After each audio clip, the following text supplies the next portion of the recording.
Welcome to Tech Leveler, I'm Lee, and in this super quick video I'm going to show you how to fix your TikTok profile view option not showing on your iPhone.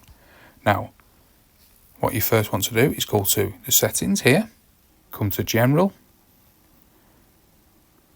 then go to iPhone storage, find TikTok here, and then you want to offload it and then re-upload it.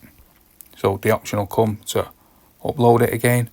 You will need to log back into your TikTok account, but before you do this, remember, if you've got any drafts or anything like that, these will be deleted out your TikTok. So once you've done that, offloaded it, then re-uploaded it, you should then get that icon, what you've been missing. So hopefully that helps you how to fix the TikTok profile view option not showing on your iPhone.